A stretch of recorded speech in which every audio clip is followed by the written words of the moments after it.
Not only is the international order structurally challenged, but the very foundation of it, that words have to mean something, pacta sunt servanda, is at risk. And let me just highlight a recent statement that was made in the G20 meeting in Delhi, signed onto by President Biden and Minister of Foreign Affairs Lavrov of Russia, as well as all the other members of the G20. You can interpret this as very positive, or the fact that it's not being lived up to as very serious. They said, in relevant part, under the chapeau of we are one earth, one family, and we share one future. We note with deep concern the immense human suffering and the adverse impact of wars and conflicts around the world. Well, in Ukraine, the carnage it's not in the evening news in the Western world, but it is in the hundreds of thousands of deaths, dismemberment, destruction of environments, destruction of families, and destruction of economies. It's a meat grinder, as they call it. We don't know how long it can go on, but every day it's about 1,000 people getting killed. And it's outrageous. Now, this is what they said. Concerning the war in Ukraine, while recalling the discussion in Bali, which was a G20 a little earlier, we underscore that all states must act in a manner consistent with the purposes and principles of the UN Charter in its entirety.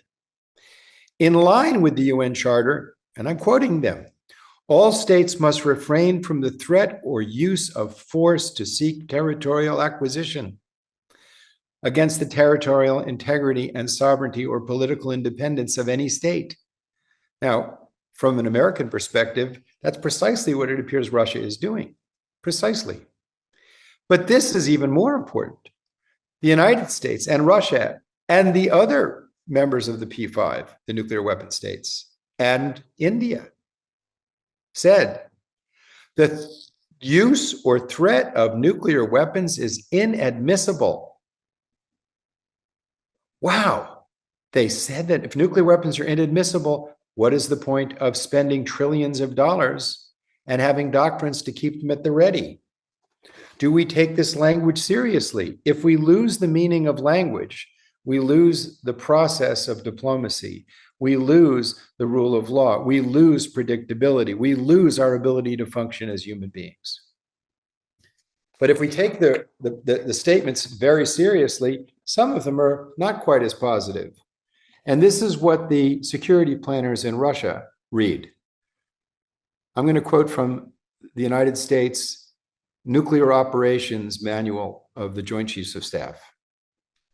Using nuclear weapons could create conditions for decisive results in the restoration of strategic stability. Specifically, the use of a nuclear weapon will fundamentally change the scope of a battle and create conditions that affect how commanders will prevail in a conflict. Will prevail in a conflict with the use of nuclear weapons. Employment of nuclear weapons can radically alter or accelerate the course of a campaign. A nuclear weapon could be brought into the campaign as a result of perceived failure in a conventional campaign, potential loss of control or regime, or to escalate the conflict to sue for peace on more favorable terms. Well, these are contemplated uses of nuclear weapons, legitimizing the use of the unthinkable, the unspeakable, completely contrary to what was instrumental in ending the Cold War, the summit of Reagan and Gorbachev in Geneva in 1985, in which they said a nuclear war can never be won and thus must never be fought. And we're seeing daily accelerated threats, not the kind of rhetoric. The United States is being somewhat quiet, but we're carrying a very big stick. 700 military bases around the world. The Russians don't have military bases in our region. We have lots of them there. Russia invaded Ukraine. We invaded Iraq. Now, there's no moral equivalency here. In a democracy, it's the duty of the citizenry to criticize the government, to make it better. And we have that capacity. and we should never, ever be ungrateful for it. There is no capacity in authoritarian dictatorships or authoritarian regimes of a political party, of one political party like China. There is no capacity for correction. It's intrinsically corrupt because it divests the people of their political agency and thus their freedom and thus the ability to make corrections. But the fact is, all states make mistakes. All states are imperfect. All of us are imperfect. All of us make mistakes, and all of us need to get better. And we can, thus, any criticisms that you hear from me of what my country has done or failed to do is done in a spirit of fulfilling my duty as a citizen, our duty as citizens to make corrections. So there was a very visionary statement that was taken seriously in 1985, in which Presidents Gorbachev and Reagan and the teams that were with them, the team of the State Department of the United States, very sophisticated people, said a nuclear war can never be won and thus must never be fought. In the same paragraph, and this is really the key that created the change, they said neither party shall seek military advantage over the other. And that lowered the threshold of adversity. It lowered the threshold of fear and allowed for the process of diplomacy and change to take place. That's what we don't have today. And that's the great danger. Language is losing its meaning, and thus vision is diminished. And trust, the currency of the realm in diplomacy, is at a low point. We could have seen this coming in 2008 when President Bush, after our invasion of Iraq, said, we want to bring Ukraine and Georgia into NATO. Let me quote what Foreign Minister Lavrov said in relation to that.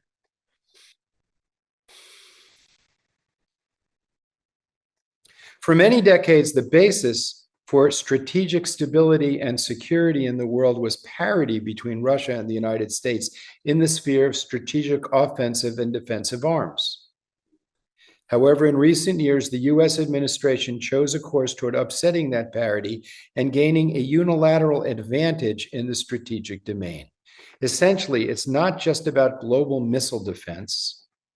We also note that the US has been reluctant to stay within the treaties on strategic offensive arms, and that it is pursuing the prompt global strike concept, which is the ability to strike anywhere on the planet Earth very quickly, and developing projects to deploy strike weapons in outer space. In fact, President Trump reinvigorated the doctrine of full spectrum dominance through outer space weaponry. This understandably will not reinforce the security of Europe, and he said this while he was in Poland, or Poland itself. He went on to say, Lavrov, that under the circumstances, that the choosing of a special relationship with Washington, with Poland, and not with Russia, would create risks and exacerbate tensions. But we could have seen this coming, but we didn't look. What we didn't look at was the psychology of the people of Russia. I just want to give a perspective of where they're coming from. And as American, we understood the shock of 9/11. 3,000 people, the only time our country since 1812, when the Capitol was burned by the British, have we been invaded like this. But this is the psychology of Russia. It's so deep. Let me just give you a perspective, which you don't hear in the newspapers, and so this is really important. I didn't understand how important this was until I was there in 2012 at a youth conference that actually Lavrov preceded me the week before, and President Putin the week before. So this was a fairly high level event, and it took place in Vladimir, which is about 5 hours due east of Moscow. And in the city, in the city hall, there was a diorama of defending the region from the Mongol invasions, as if that happened yesterday. It's very much like parts of the South where they'll talk about me, a New Yorker, as a Yankee, because the Civil War took place yesterday. It's a victim's mentality. There was the Mongol invasions in the 13th century. There was the Livonian campaign of the Teutonic tribes to force Catholicism on the Russians in the 13th century. There was the Russia-Crimean War of the Ottomans, who literally invaded and destroyed Moscow in the 16th century. There's the Polish-Muscovite War of the 17th century.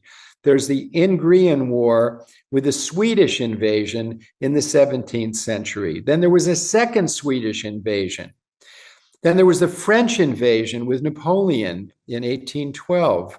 Then there were the Crimean Wars in the 1850s, where the Ottomans, the British, and the French and the Russians were all fighting on Russian soil.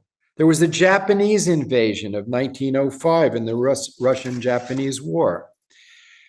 Then there was the Eastern Front in World War I. Then there was the Caucasus campaign with the Ottomans from 1914 to 1918. Then there was the Allied intervention in the Russian civil wars taking place from 1918 to 1925. Then there was the Japanese in Siberia in that same period. There was the Operation Barbarossa of the German invasion on the Eastern Front in World War II. And the Finns, at the same time. It goes on, but it's important. I'm sorry, I took notes about this. There was the Operation Unthinkable in 1945, where the Russians discovered a British contingency plan for a full Anglo-British invasion of Russia. And then, of course, the Cold War.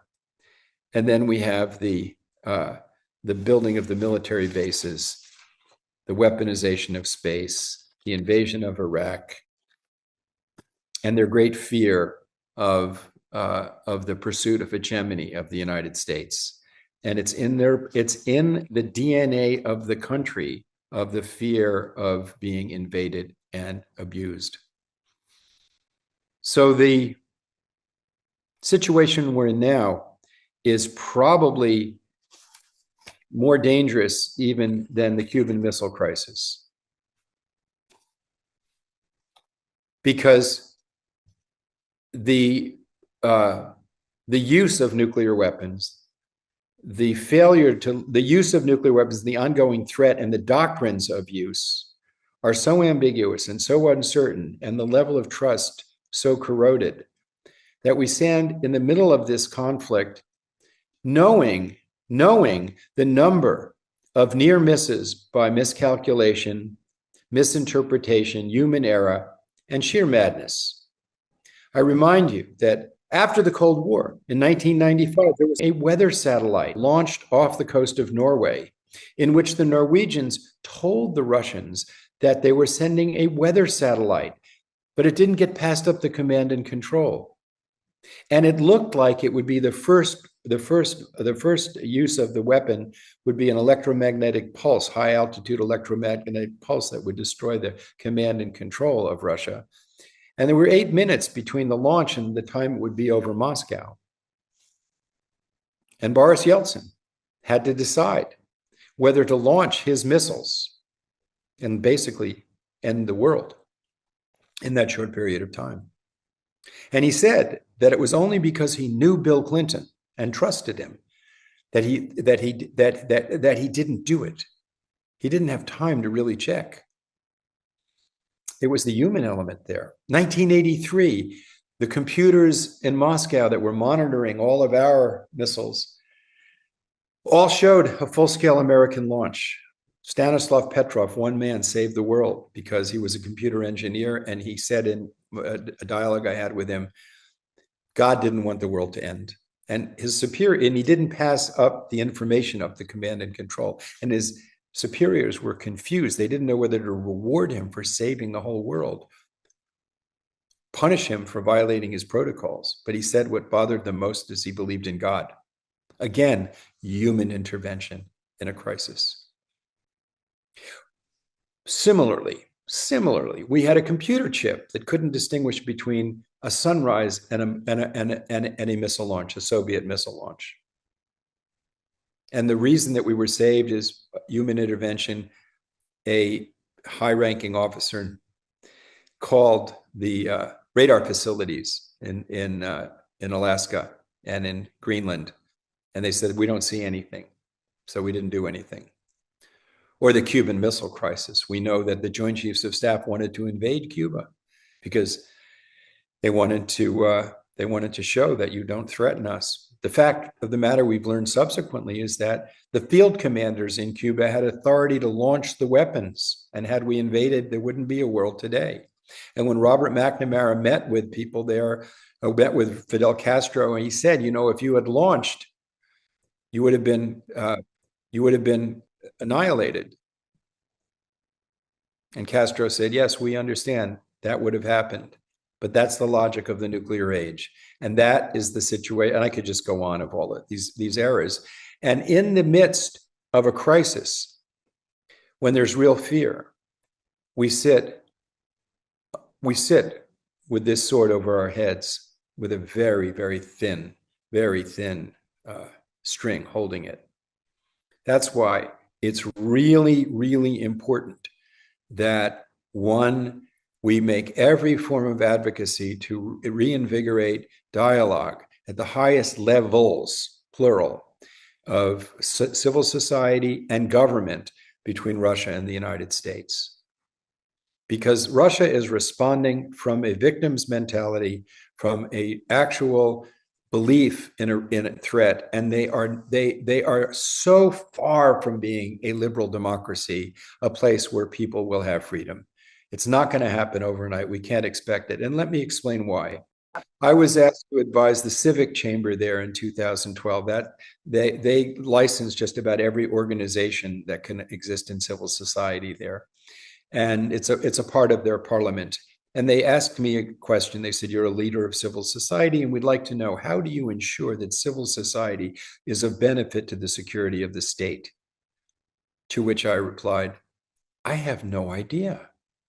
I could tell you how we ensure that the state is of benefit to civil society. Because where we come from, the state is the employee, the people are the employer. In the model that you're talking about, the state is the employer and the people are the employee. Now, the young people who grew up after Glasnost and Perestroika in the room were very happy with this answer. The older people who are now in charge of Russia, they didn't disagree. They didn't even know what I was talking about. The idea that the authority of the state comes from the people. So I think we have to realize that we have to play this game long. We've got to reduce the tensions, and we've got to, as fast as possible, start dialogue. And we cannot allow Russia to prevail in this situation, because it will only embolden autocrats and authoritarians the world over to act as he does. It will undermine the progress toward free societies, because freedom is important, the rule of law is important, global norms are important, human rights are important, and authoritarians never care about not just the laws of man, they don't care about the laws of nature. And there's no court of appeals. There's no planet B. We have to cooperate and protect the climate, the rainforest, and the oceans. These are real threats that require cooperation. And while these wars, a war like Ukraine continues, that cooperation is going to be very hard to obtain. And we are passing on a dystopian future to our grandchildren. There's no choice but to do that. So it's not a question of whether we should do that. We cannot win a war with Russia. If we were to go to full-out war with Russia, less than 200 nuclear bombs would throw at least 5 million tons of soot into the stratosphere. That would end the agricultural base of civilization, killing billions of people. and ending, ending, not just ending modernity, possibly ending the ability of mammals as we know them to survive, certainly humans. So we can't win a war. So what's our choice? So during the height of the Cold War, there were many civil society initiatives. I was very involved in one of them with Lawyers Alliance for World Security. We brought lawyers from the then Soviet Union to the United States. We took them to bankruptcy court. They were shocked by the fact that the state would protect the debtor instead of the rapacious overreach of capitalism. We took them to see jury trials where they saw that citizens participated in the administration of justice. And what amazed them the most was they saw judges who were holding this city of Philadelphia in contempt of court for overcrowding of prisons. In other words, a judge was telling the state that you have to abide by the rule of law. Those lawyers became strong advocates for ending the Soviet Union, for glasnost and perestroika, for a change in Russia. So I personally saw the value of citizen diplomacy, of track two diplomacy, of citizens talking with other citizens. There were similar initiatives with physicians, with scientists, with educators. These have to be reinvigorated because we have to have people, not just the leaders. And the leaders have got to begin talking to each other because we don't have a choice. We can't we can't just ignore the fact that 60 to 80% of our oxygen comes from the phytoplankton, which depends on the pH of the oceans, which depends on the health of the climate. This is not like a choice that we have. And we are still privileging industries that are polluting the oceans and putting at risk our very survival. So this is a kind of realism of human security that has to be put in the forefront. Now, in the United States, right now, we have two political parties. One political party denies science and denies the complexity of these situations and denies the importance of being truthful. That is utterly unacceptable. And we can't even countenance the problems that will arise should we have 4 years of leadership that doesn't see the value of telling the truth, that doesn't understand the value of treaties, and that denies science. The other party, there's the possibility of corrections being made, and there is the respect for a diversity of points of view, which is very important for the compromises that will be needed to get us out of the problem. Institutionally, we have to start building institutional structures where there's dialogue. And one of the things that was so important in ending the Cold War were discussions amongst the military of the Warsaw Pact and NATO leadership, where there was, I remember my good friend, may rest in peace, Ambassador Jonathan Dean proposed analyzing weapons that were offensive and weapons that were defensive. Tanks are offensive, bunkers are defensive.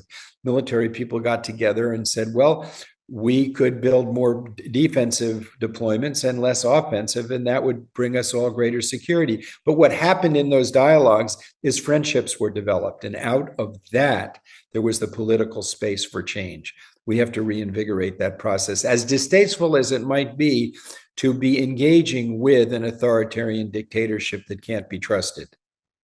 We have to realize what we're dealing with. But Russia is a country of people just like us. And the fact that they're under the subjection of an authoritarian dictator today doesn't mean that we can't find political space to dialogue and help create change and trust. The fact of the matter is there's still a great deal of business that's taking place with Russia. And much of the world, one of our important allies, becoming an ally, is India. But 80% of India's weaponry comes from Russia. And for their spare parts, they have to buy them from Russia. So we're in an integrated world. There's so much in which we're tied together and our fates are tied together, whether we like it or not.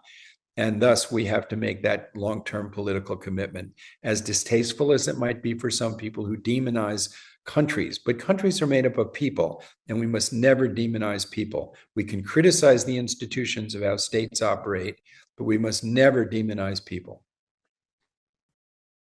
We're at a moment in history in which the admonition that we saw in the G20 in India, the world is one family, which it comes from the Upanishads, an ancient wisdom scripture of the Indus Valley civilization, to see all of humanity with equality. The vision upon which America is implicitly based, that all of us are equal, that we are all part of one equal community. That has become a practical necessity. That is the compass point that we have to move toward. That's become a practical necessity to see that there are a number of threats that require a perspective of human security first, and states as ways of achieving greater security. And the focus is on human security. Now, there are so many, I'll just give an example of the kind of thing that's worked in the past. There was public pressure from parliaments to create an initiative to push the Soviet Union and the United States to start dialoguing in the early 1980s. It morphed into the Six Nation Initiative. It came from Parliamentarians for Global Action, but then it was, some heads of state grabbed it. Rajiv Gandhi from India, Olof Palme from Sweden, Papandreou from Greece, and Nuriye from Tanzania, and their counterparts from Argentina and Mexico. And they went to Moscow and Washington. And President Gorbachev, who is one of the founders of the Global Security Institute, where I serve as a president, he said that it was the president of Tanzania that impacted him. It was a human perspective that the president brought. He said, I'm the president of a relatively small African country, and my first duty is the security of my people. And I can't fulfill my duty because of the conduct between you and your counterpart in Washington. And I urge you to change because I am affected by it.